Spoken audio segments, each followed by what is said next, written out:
Be Bridget, 34, HR Manager. I've been a dedicated supporter of workplace inclusivity and women's career advancement throughout my career. Finally get promoted to head of HR for the Solutions Department after years of fighting for recognition.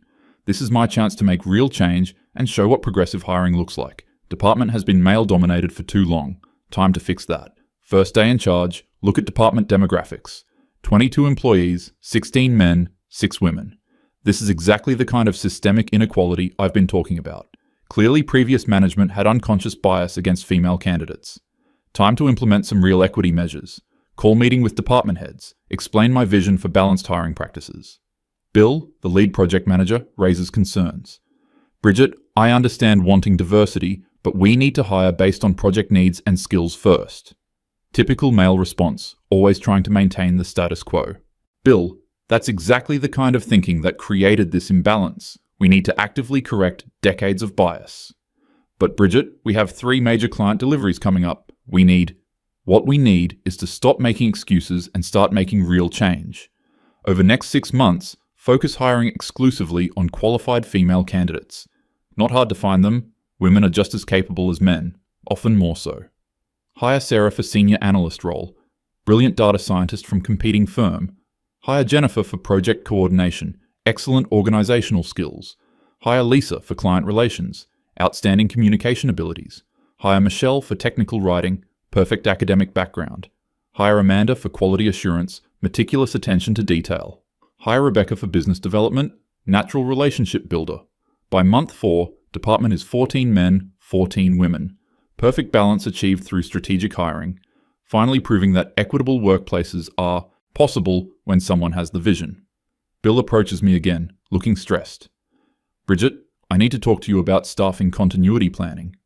What about it? Well, 6 of our new hires are all around the same age, and I was thinking, stop right there, Bill. If you're about to suggest what I think you're suggesting, that's illegal. I'm not suggesting anything discriminatory.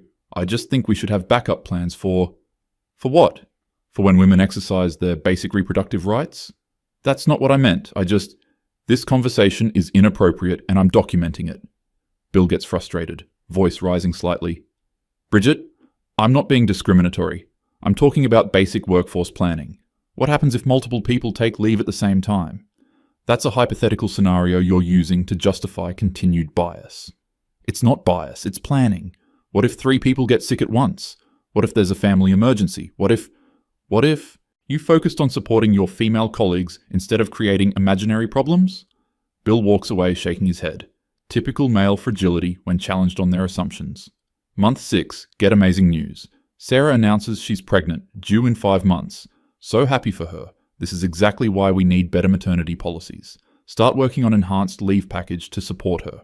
2 weeks later, Jennifer comes to my office beaming. Also pregnant, due around the same time as Sarah. What are the odds? Must be something in the water, we joke. Already planning how to make this the most supportive workplace for new mothers. Month 7, Michelle stops by during lunch. Bridget, I have some wonderful news.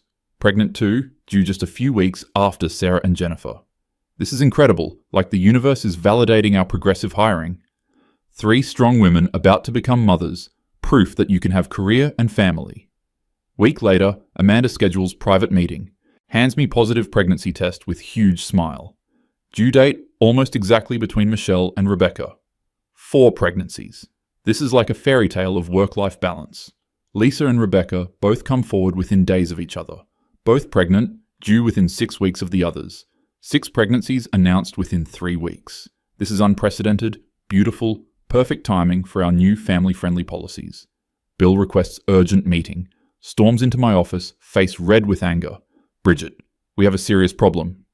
If you're about to complain about my colleagues' personal lives, 6 people, 6 key positions, all due within 2 months of each other. And that's a beautiful thing, Bill. Beautiful. Bridget, these women handle critical client deliverables. Sarah manages the Integrated Solutions project, Jennifer coordinates the Morrison account, Michelle writes all our technical documentation, all of which can be handled by capable team members. Bill slams his hand on his desk, genuinely angry now. With what team members? You've created a department where half the specialized knowledge is about to walk out the door simultaneously. They're taking legally protected leave, not walking out. For 4 months minimum. Each! That's 2/3 of our senior staff gone at the same time. Bill, your hostility toward pregnant women is exactly why we need better policies. This isn't hostility. This is basic math. 6 critical positions, 0 backup coverage, 4 months minimum absence each. His voice gets louder, more frustrated. Do you understand what this means for the rest of us? Jake and I are going to have to cover Sarah and Jennifer's project loads. Tom and Kevin will have to split Michelle and Amanda's responsibilities. David and Brian will handle Lisa and Rebecca's client relationships. That's not sustainable. Then we'll hire temporary contractors. With what budget? And who's training them? The people with institutional knowledge will be on leave. Bill, you're catastrophizing. I'm stating facts. You hired 6 women for critical positions without any succession planning. Bill paces angrily. My wife is pregnant too, Bridget. Due around the same time as your new hires. You know what that means? While she's dealing with a newborn, I'll be working 80-hour weeks covering for absent colleagues. I'll miss my child's first months because of your ideological hiring spree. That's not my fault. It absolutely is your fault. You created this situation. You dismissed every warning about workforce planning. Week later, David from Client Relations requests meeting. He looks exhausted before the crisis even starts. Bridget, I need to understand the transition plan for when Rebecca and Lisa go on leave. We'll cross-train existing staff. Who? I'm the only other person in Client Relations. You want me to handle 32 active accounts alone? Temporarily, yes. Temporarily? Bridget, that's 18 months of combined leave between them. David, I understand your concerns. No, you don't understand. My daughter has soccer games. My son has school concerts. My wife works full-time. If I'm covering for 2 people for 18 months, my family suffers. David's voice gets sharper, angrier. You know what happened when Jennifer hired all those women? You created a time bomb. Now it's exploding and everyone else gets hit with shrapnel. That's an extremely inappropriate metaphor. It's accurate. 6 people leaving simultaneously isn't bad luck. It's poor planning. And now the rest of us pay the price. David, your attitude toward working mothers... My attitude is that I shouldn't have to sacrifice my family because you made ideological hiring decisions, he continues, voice rising with frustration. I supported every diversity initiative you've proposed. I mentored female colleagues. I advocated for better parental leave policies. But this isn't about supporting women anymore. This is about basic competence. You can't run a department by hiring people for demographic categories instead of operational needs. That's exactly the kind of thinking that perpetuates inequality. No, Bridget. Inequality is forcing working fathers to abandon their families because you refuse to plan for predictable life events. Month 8. The exodus begins. Sarah starts maternity leave 3 weeks early due to complications. Immediately, her project deadlines start slipping. Client calls asking why deliverables are delayed. Jake working double shifts trying to understand Sarah's methodologies. Jennifer goes on leave next week. Morrison account in chaos. Nobody fully understands her client relationship management system. Tom and Kevin splitting her coordination duties while maintaining their own projects, both staying until 11 p.m. every night trying to keep up. Emergency department meeting called by upper management. VP of Operations, Robert, addresses the room. Looks directly at me with barely controlled anger. Bridget, explain to me how we went from fully staffed to critically understaffed in 2 weeks. We're experiencing a temporary adjustment period. Temporary? We have 4 more people leaving in the next month. They're exercising their legal rights to family leave. Rights that you facilitated by hiring exclusively pregnant women. Robert's voice fills the room, clearly furious. Do you understand the financial impact? The Morrison contract alone is worth $2.3 million. If we default due to staffing issues, we pay penalties plus lose future business. Sarah's integration project is tied to $1.8 million in deliverables. We're looking at potential losses exceeding $6 million. Robert, you can't blame women for having families. I'm not blaming women. I'm blaming you for creating an untenable staffing situation. Kevin stands up, visibly shaking with anger. Bridget, my wife, you scheduled our anniversary dinner 3 months ago. I've cancelled 4 times because I'm covering Jennifer's workload. My marriage is suffering because of your decisions. Kevin, that's not... It absolutely is. You hired 6 people knowing they were planning families. You created this crisis. Brian joins in, voice getting louder. My son asked why Daddy doesn't come home anymore. I'm working Sarah and Michelle's projects, plus my own. 70-hour weeks, minimum. My family thinks I abandoned them. Brian, these are temporary adjustments. Temporary? 18 months of combined leave isn't temporary. And you hired replacements? Where? Jake slams his laptop shut, furious. Where's the succession planning, Bridget? Where's the knowledge transfer documentation? Sarah left with half-finished algorithms nobody else understands. Jennifer took client relationships that existed only in her head. We're working on knowledge transfer. With who? The people who are gone. This is insane. Month 9, Michelle and Amanda both go on leave same week. Department hemorrhaging productivity. Contractors costing $200 per hour, no institutional knowledge. Overtime budget exploded 400% over projections. Clients threatening to pull contracts due to missed deadlines. Robert calls me into his office, door slams behind us. Bridget, this stops now. What stops? This disaster you created. We're bleeding money. Jake worked 97 hours last week. David collapsed from exhaustion and spent the night in the hospital. David collapsed? Exhaustion. He's been working double shifts for 2 months straight because you created an impossible situation. Robert paces behind his desk, voice filled with rage. You want to know why some companies are hesitant about hiring women of childbearing age?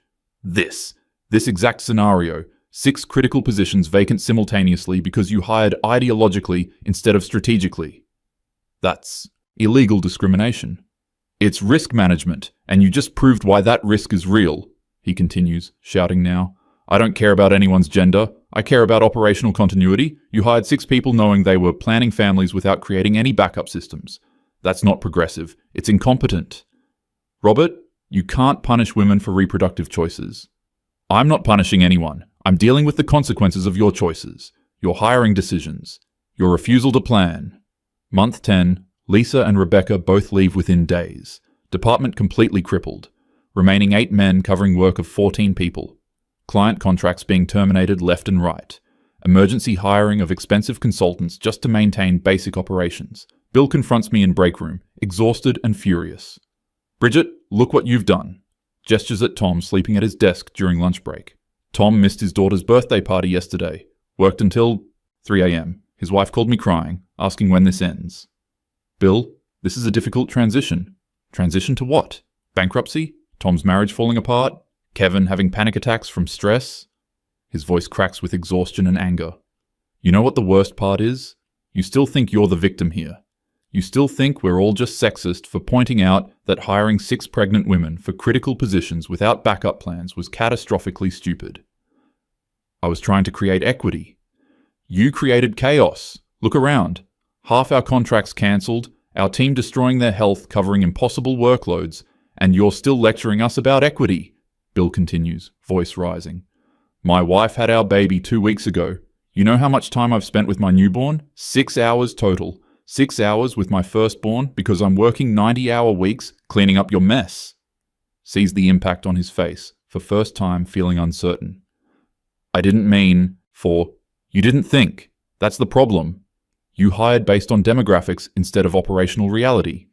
Month 11, financial review meeting. CFO presents devastating numbers. Department $4.7 million over budget. Contractor costs $890,000. Overtime costs $1.2 million. Contract penalties $2.1 million. Lost future business estimated $8.3 million. Entire executive team staring at me. Robert addresses the room.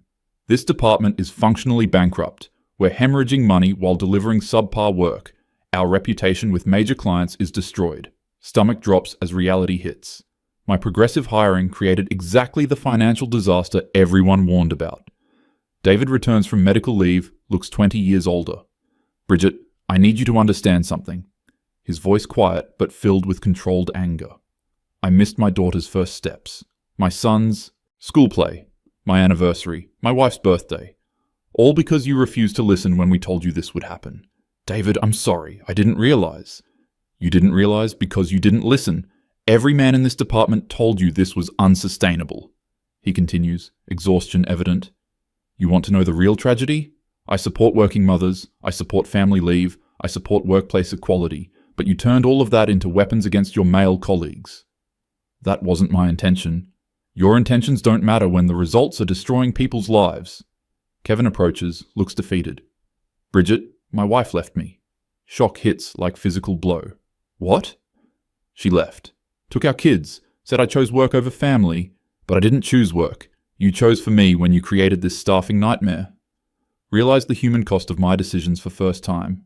Kevin, you never wanted to consider consequences. You wanted to prove a point. About gender equity. My family was collateral damage. Jake joins the conversation, voice hollow. You know what's funny?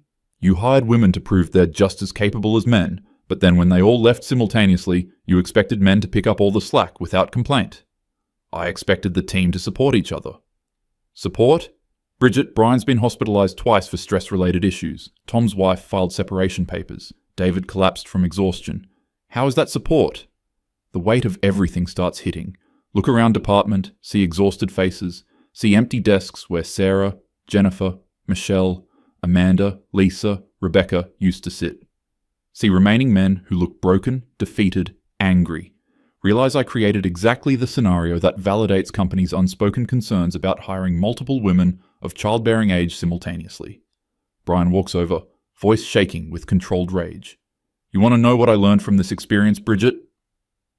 What? That progressive hiring policies mean nothing without operational planning. You hired women to make a statement, but you didn't hire backup staff. You didn't create knowledge transfer systems. You didn't plan for predictable life events. I was fighting discrimination. No, you were proving stereotypes. You showed that hiring multiple women without strategic planning creates exactly the problems companies worry about. Tom approaches, looking broken. Bridget, my daughter asked why Daddy doesn't love her anymore. Heart sinks. Tom, because Daddy's never home. Because Daddy missed every bedtime story, every dinner, every weekend for 6 months. Because you decided to use my life to prove your ideological point. I didn't mean for families to suffer. But they did. All our families did. While you felt good about your diversity statistics. Month 12, upper management meeting. Robert addresses room with barely contained fury. The solutions department is being restructured. Bridget, you're being moved to a different role. Demotion hits like physical blow. Robert, if you just give me time to... Time? You've had a year. A year to prove that ideology without planning works. Look at the results, he continues, voice filled with anger. 6 resignations from overworked staff. 4 divorces directly attributable to impossible work schedules. 2 stress-related hospitalizations. Nearly $5 million in budget overruns. 8 major client relationships destroyed. The maternity leaves were temporary. The damage is permanent. You think Jake's marriage heals overnight? You think Kevin gets his kids back? You think our clients forget about missed deadlines? Bill speaks up, voice raw with exhaustion. Bridget, do you understand what you proved? What do you mean? You proved exactly why some companies are afraid to hire women of childbearing age. Not because women are incompetent, but because hiring multiple women without succession planning creates operational disasters. That's not what I intended to prove. But it's what you did prove. You validated every unspoken concern about business continuity and pregnancy leave. David adds, voice bitter. The tragic part is, this could have been avoided completely. How? By hiring qualified people regardless of gender, with proper succession planning for any employee absence. By creating systems that don't depend on individual knowledge. By listening when your male colleagues raised legitimate operational concerns. I thought you were trying to maintain male dominance. We were trying to maintain operational stability. There's a difference. Jake speaks quietly. You know what real equity looks like, Bridget? What? Hiring the best people, supporting all employees through life transitions, and planning for predictable absences. Not creating situations where men sacrifice their families to cover for poor planning. I wanted to create opportunities for women. You created a cautionary tale about ideological hiring. Companies will use this department as an example of why balanced succession planning matters. Brian's voice is hollow. My wife won't speak to me. My kids barely know me. For what? So you could prove a point about gender ratios? Brian, I'm sorry. Sorry doesn't fix destroyed families. Sorry doesn't undo 6 months of 90-hour weeks. Sorry doesn't explain to my 8-year-old why Daddy was never home. Sitting in empty department, reality finally hitting. Realize that my approach created exactly the scenario that makes companies nervous about hiring women. Not because women are less capable, but because hiring multiple people, planning families without backup systems, creates unsustainable staffing gaps. Understand now that the men's concerns weren't about discrimination. They were about basic workforce management. Kevin walks by with box of personal items. Kevin, wait. What, Bridget? I never meant for your family to suffer. But you never considered that they might. You were so focused on proving women deserve opportunities that you forgot the men who would pay the price for your poor planning. I thought I was fighting bias. You were creating new problems while ignoring obvious solutions. Hire qualified people, plan for predictable absences, cross-train staff, basic management. Tom stops at my desk. Tom, I want to apologize. Apologize to my daughter. Tell her why Daddy missed her childhood because you refused to plan for maternity leaves. I didn't refuse to plan. You hired 6 pregnant women for critical positions without succession planning. If that's not refusal to plan, what is? Realize he's completely right. I was so focused on demographic targets that I ignored operational requirements. Bill approaches for final conversation. Bridget, you want to know the real tragedy here? What's the real tragedy? You could have achieved everything you wanted. Gender equity, family-friendly policies, women in leadership roles. All of it. But you approached it ideologically instead of strategically. I don't understand the difference. Strategic would be hiring qualified women while cross-training teams, creating backup systems, planning for predictable absences, building sustainable diversity. He continues, voice tired but no longer angry. Instead, you hired demographically and expected magic to solve the operational challenges. When we raised concerns, you called us sexist. When the crisis hit, you blamed everyone except your planning failures. I thought you were trying to block progress. We were trying to prevent exactly what happened. 6 good women taking maternity leave while their male colleagues sacrifice everything to keep operations running.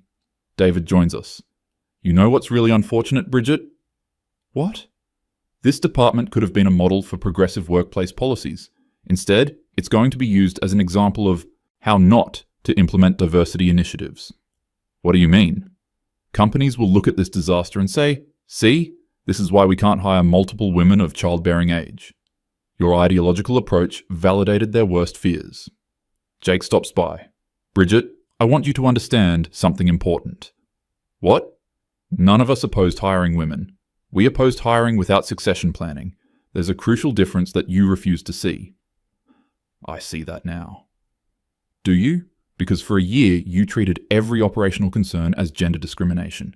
You made it impossible to have honest conversations about workforce management. Brain approaches, looks exhausted. You know what I learned from this experience? What did you learn? That good intentions without practical planning create disasters. You wanted to help women, but you ended up creating a situation that makes companies more hesitant to hire them. How did I do that? By proving that demographic hiring without operational planning creates exactly the problems companies worry about. You gave ammunition to actual discriminators. Month 13, sitting in new reduced role, former department completely restructured. Half the remaining men transferred to other departments, couldn't handle the trauma.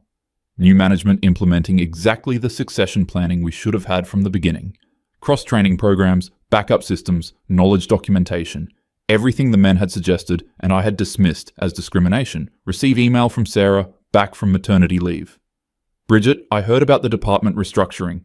I feel terrible that our leaves caused so much chaos. Realize Sarah doesn't understand. It wasn't their leaves that caused chaos. It was my failure to plan for their leaves. My refusal to listen to legitimate operational concerns. My decision to hire demographically instead of strategically. Right response carefully. Sarah, your maternity leave didn't cause problems. My lack of succession planning did. I should have created systems that could handle predictable absences. First time admitting the truth. My ideological approach created the exact situation that validates companies' unspoken concerns about hiring women, reflecting on entire experience. Understand now that the men weren't opposing women's advancement. They were pointing out obvious operational challenges that I refused to address. By calling them sexist, I shut down conversations that could have prevented disaster. By hiring exclusively women without backup planning, I created unsustainable staffing gaps. By dismissing workforce planning as discrimination, I guaranteed exactly the problems companies fear. Realize the horrible irony. Wanted to prove that women deserve equal opportunities in the workplace. Instead, proved that ideological hiring without practical planning creates disasters. Wanted to show that gender shouldn't matter in employment decisions. Instead, demonstrated why some companies are nervous about hiring multiple women simultaneously, wanted to advance women's careers, instead created a cautionary tale that will be used against women for years. Understand now that real progress requires both ideological commitment and practical planning. Hire qualified women and create succession systems. Support family leave and maintain operational continuity. Fight discrimination and acknowledge legitimate business concerns. The men weren't my enemies. They were trying to prevent exactly what happened. Sitting in empty office realized the men were right all along. Their anger was justified. Their families paid the price for my refusal to plan. Their warnings could have prevented everything. But I was too ideologically committed to listen. Final realization hits hard. I didn't advance women's opportunities. I created exactly the scenario that makes companies hesitant to hire women, proved that demographic hiring without operational planning validates every stereotype about business risks, gave ammunition to people who actually discriminate against women. My progressive intentions created regressive outcomes. Understand now why companies secretly worry about hiring multiple women of childbearing age. Not because women are less capable, but because pregnancy leaves are predictable events that require planning. And hiring multiple people, planning families without succession systems creates exactly what happened here. Operational disasters, burned out staff, financial losses, damaged client relationships. Men in department didn't oppose women. They opposed poor planning. Difference I was too ideologically blind to see. Their concerns weren't discrimination, they were basic workforce management. Everything they predicted came true. Everything they warned about happened. Everything they suggested could have prevented the disaster. Bridget, 35, former HR manager, sitting in reduced role, learned the hard way that intentions don't matter if outcomes are disastrous. Learned that ideology without strategy creates problems it claims to solve. Learned that refusing to listen to legitimate concerns guarantees failure. Learned that real progress requires both vision and practical planning. Learned why companies have unspoken concerns about certain hiring scenarios. Learned that my militant approach hurt the cause I thought I was advancing. Most painful lesson of all, the men were right, and I was too stubborn to listen.